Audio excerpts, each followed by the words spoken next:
Tiger day আজিৰ পৰা 12 বছৰৰ আগত আমি 12 বছৰৰ পৰাই আমি টাইগাৰ ডেটো মানি আহি আছোঁ। কিন্তু ৰাইমনাৰ অঞ্চলত টাইগাৰ ডে চেলিব্ৰেশ্যন কৰাৰ উদ্দেশ্যটো অলপ বেলেগ, কিয়নো এই অঞ্চলত নতুনকৈ জাগৰণ এটা আহিছে।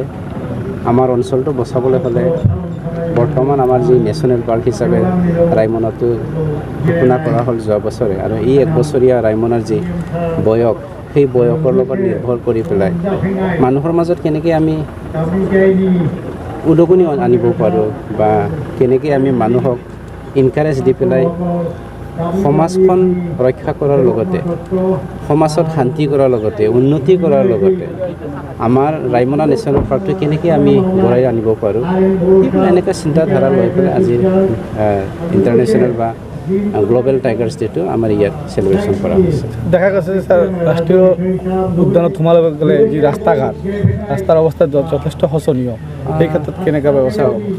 এইটো শোচনীয় হ'বই, নতুনটো। আৰু বৰ্তমান মই বহুত প্ৰজেক্ট কৰিছোঁ।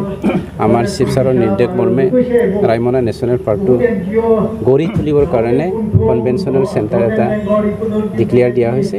খুব সোনকালে আমি 2-3 বছৰৰ ভিতৰত কনভেনশ্যনেল চেণ্টাৰটো গঢ়ি উঠিম, আৰু সেইটো পুৰণি আইবি যিটো 100 বছৰৰ বেছি পাৰ হৈ গ'লে আইবিটো, সেইটো মেৰামতি কৰিবৰ কাৰণে আকৌ তাহানিৰ নিচিনাকৈ একো চেঞ্জ নকৰাকৈ তাহানিৰ নিচিনাকৈ ৰিন'ভেট কৰি পেলাই আমি কেনেকৈ আকৰ্ষণৰ স্থল বনাব পাৰোঁ, সেইটো চিন্তাধাৰাৰে আমাৰ আইবি বৰ্ডত 3 কোটি টকাৰ আমি ৰিন'ভেশ্যনৰ কাৰণে প্ৰজেক্ট লোৱা হৈছে।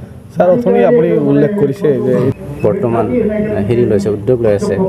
আপোনালোকেও সহায় দিব লাগিব, ৰাইজেও সজাগ এটা আহিব লাগিব, তেতিয়াহে আমি পাৰিম। নহ'লে আমাৰ মেন পাৱাৰটো বহুত কম। তেনেস্থলত কিছুমান মই চিকাৰীৰ কথা কোৱা নাই, কিছুমান মানুহ এনেকুৱা পলিটিকেল চিকাৰী আছে। সেই পলিটিকেল চিকাৰীয়ে মানুহক চিকাৰ কৰিবলৈ খৰি কাটিবলৈ উদগনি দিয়ে বা ইনষ্টিগেট কৰে। সেইবোৰৰ পৰাহে সাৱধান হ'বৰ কাৰণে বা বাচিবৰ কাৰণে আপোনালোকেও সজাগ হ'ব লাগিব, ৰাইজক সজাগ কৰিব লাগিব।